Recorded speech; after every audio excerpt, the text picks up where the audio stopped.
ரொம்ப பாசிட்டிவாவே பேசுவோமே தவிர நெகட்டிவான பாயிண்ட்ஸும் முக்கியமான 4 பாயிண்ட்ஸ் தடையா இருக்கிறத தான் நம்ம பார்க்க போறோம். இது கண்டிப்பா ஒர்க் அவுட் ஆகாது. சைக்காலஜிக்கலா நான் ஒரு விஷயம் சொல்றேன் உங்களுக்கு. உங்க லேப்டாப், கம்ப்யூட்டர் இல்ல உங்க போனுமே ஆகட்டும், ஒரு 10 மணி நேரம் கண்டினியூஸா யூஸ் பண்றீங்கன்னா என்ன ஆகும்? நிறைய ஸ்டூடெண்ட்ஸ்க்கு எவ்வளவு எக்ஸாம்ஸ் இருக்குன்னு கூட தெரியாது. இந்த வீடியோ ரொம்பவே யூஸ்ஃபுல்லா இருக்கும். சோ ஃபுல்லா பாருங்க.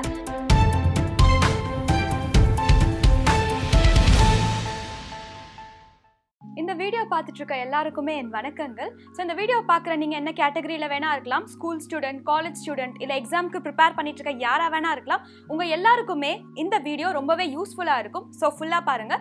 யூஸ்வலாக நம்ம என்ன பண்ணுவோம்னா, இதெல்லாம் ஃபாலோ பண்ணால் நம்ம எக்ஸாம் கிராக் பண்ணிடலாம், இதெல்லாம் ஃபாலோ பண்ணால் நம்ம லைஃப்பில் அச்சீவ் பண்ணிடலாம், சக்ஸஸ் ஆகிடலான்னு ரொம்ப பாசிட்டிவாகவே பேசுவோமே தவிர நெகட்டிவான பாயிண்ட்ஸும் இருக்குன்றதை நிறைய நேரத்தில் நம்ம மறந்துடுறோம். நம்ம கரெக்டுன்னு நினச்சி நிறைய விஷயங்கள் பண்ணிட்டு இருப்போம். ஆனால் அதுவே நம்ம எக்ஸாமுக்கு ஒரு தடையா இருக்கும், நம்ம ப்ரிப்பரேஷனுக்கு ஒரு தடையா இருக்கும். அந்த மாதிரி உங்களுக்கு இருக்கிற முக்கியமான 4 பாயிண்ட்ஸ் தடையா இருக்கிறத தான் நம்ம பார்க்க போறோம். 4 bad study techniques to avoid. இந்த 4 விஷயங்களையுமே நம்ம ரொம்ப கரெக்ட், இதெல்லாம் பண்ணா நான் எக்ஸாம் கண்டிப்பா கிராக் பண்ணிடுவேன்ற லெவலுக்கு யோசிச்சு பண்ணிட்டு இருப்போம். பார்த்தா அதுதான் பெரிய பேரியரா இருக்கும். அந்த மாதிரி ஒரு 4 பாயிண்ட்ஸ் என்னன்னு இப்ப நம்ம பார்க்கலாம். First point, late night studying. இது நம்மள நிறைய பேருக்கு இருக்கும். ஸோ இரவு முழுவதும் உட்காந்து படிப்பாங்க, லேட் நைட் படிப்பாங்க, காலையில் ரொம்ப ஏர்லியராக எழுந்திருப்பாங்க. இது கண்டிப்பாக ஒர்க் அவுட் ஆகாது. சைக்காலஜிக்கலாக நான் ஒரு விஷயம் சொல்கிறேன் உங்களுக்கு. நம்ம பிரெயின் அப்படிங்கிறது டார்க்னஸ் சூழும் போது ஆட்டோமேட்டிக்காக டயர்ட் ஆகிடும். அப்போ அதுக்கு நம்ம ரெஸ்ட் கொடுத்தே ஆகணும். அதே மாதிரி வெளிச்சம் வரும்போது ஆக்டிவ் ஆகிடும் ஆட்டோமேட்டிக்காக. ஸோ அப்போ நம்ம அதுக்கு ஒரு ஃப்ரெஷ் ஸ்டார்ட் கொடுத்தே ஆகணும். இப்படி இயற்கை போயிட்டு இருக்கும்போது நீங்கள் அதுக்கு மாறா நைட்டு ஃபுல்லாக படித்து பகலில் தூங்குறது அப்படிங்கறது கண்டிப்பா அவாய்ட் பண்ணணும். சோ இந்த ஸ்ட்ராட்டஜி வொர்க் அவுட் ஆகாது. உங்க மனசுல அப்போதைக்கு பதியிற மாதிரி இருந்தாலும் அது லாங் டைம் நீடிக்காது. அது இல்லாம இது ஹெல்த்துக்குமே ரொம்பவும் பேட். சோ இந்த டெக்னிக்கை நீங்க ஃபாலோ பண்ணாதீங்க. செகண்ட் டெக்னிக் என்னன்னு பார்க்கலாம். Music while studying. ஸோ இதுவுமே நம்ம ஆளுங்க நிறைய பேர் பண்ணுவாங்க, ஏன் நம்ம ஸ்டூடெண்ட்ஸே நிறைய பேர் பண்ணுவாங்க. பாட்டு கேட்டுட்டே படிக்கிறது. நிறைய வெப்சைட்ஸில் பார்த்தீங்கன்னா இது உண்மைன்னு போட்டிருப்பாங்க. ஆனால் இதை பண்ணாதீங்க, இது கண்டிப்பாக ஒரு தவறான செயல். ஏன்னா பாட்டு அப்படிங்கிறது ரித்தம், ஒரு மியூசிக் போகும்போது அந்த மியூசிக் நம்ம மைண்டில் நிற்குமே தவிர புக்கில் நம்ம என்ன படிக்கிறோம் அப்படிங்கிறது மனசில் நிற்காது. இது ரெண்டுமே எதிர்மறையான விஷயங்கள்.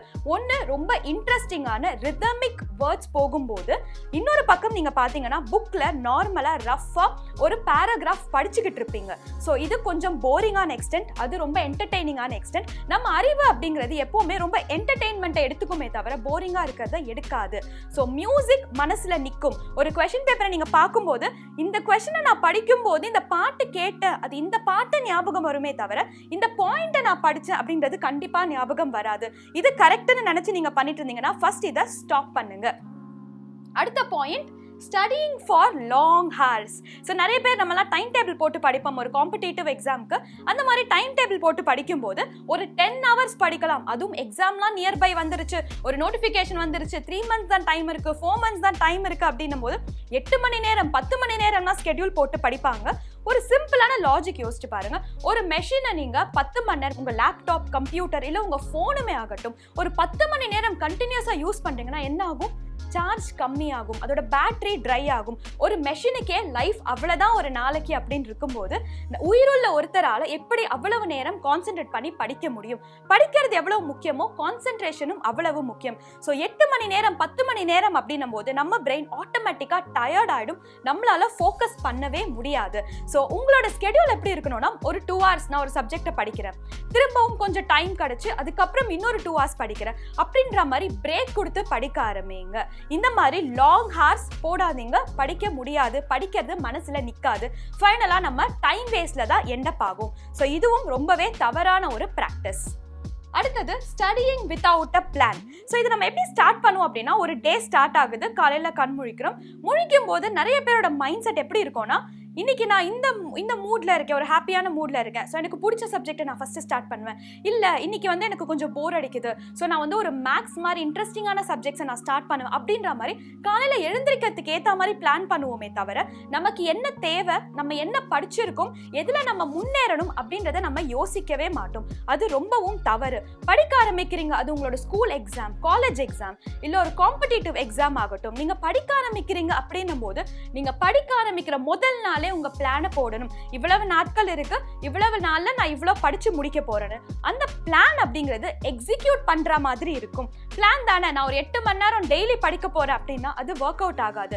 ஸோ ஃபர்ஸ்ட் நீங்க செல்ஃப் அனலைஸ் பண்ணணும்.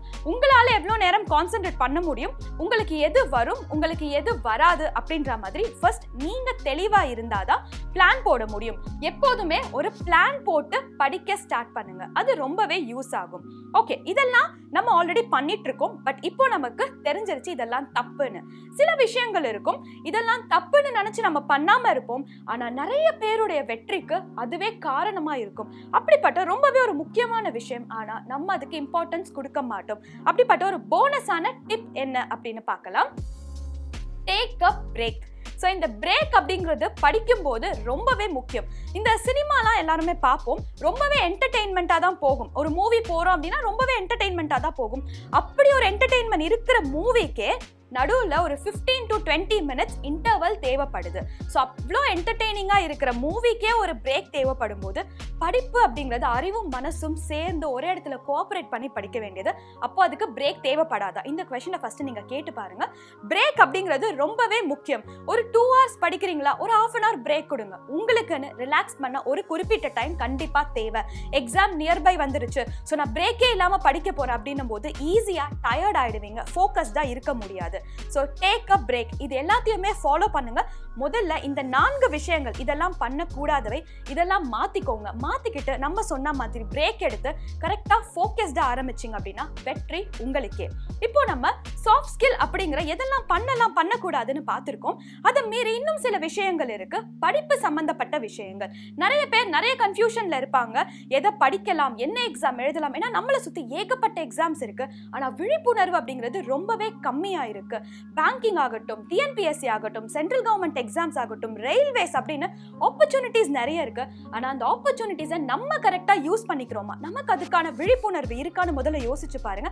நிறைய ஸ்டூடெண்ட்ஸ்க்கு எவ்வளவு எக்ஸாம்ஸ் இருக்குன்னு கூட தெரியாது. இந்த மாதிரி क्वेश्चंस ஆகட்டும், எவ்வளவு எக்ஸாம்ஸ் இருக்கு, என்ன மாதிரி எக்ஸாம்ஸ் இருக்கு, இதுக்கு எப்படி அப்ரோச் பண்ணலாம், இதோட எலிஜிபிலிட்டி கிரைட்டீரியா என்ன, அதுக்கு அடுத்த முக்கியமான விஷயம் மெட்டீரியல். ஸோ இந்த மெட்டீரியலுக்கு நான் எங்க போவேன், எப்படி நான் இதெல்லாம் படிப்பேன், இந்த மெட்டீரியல்லாம் நான் எப்படி கலெக்ட் பண்ணுவேன் அப்படின்னு ரொம்ப யோசிக்கிறவங்களா நீங்க, நமக்காகவே நம்ம வெரண்டா ரேஸ்ல ஒரு ஓரியன்டேஷன் ப்ரோக்ராம் நடக்குது. ஸ்பெஷல் ஓரியன்டேஷன் வரும் செப்டம்பர் 25th. ஸோ இதில் நமக்கு எல்லா விழிப்புணர்வும் தருவாங்க. என்ன எக்ஸாம்ஸ் இருக்கு, எப்படி எலிஜிபிலிட்டி, எப்படி இதெல்லாம் நம்ம அப்ரோச் பண்ணலாம், மெட்டீரியல்ஸ் எல்லாமே உங்களுக்கு ஃப்ரீயா வந்தடையும், ஃப்ரீ ஆஃப் காஸ்ட். அப்போ இது எவ்வளோ பெரிய ஆப்பர்ச்சுனிட்டி.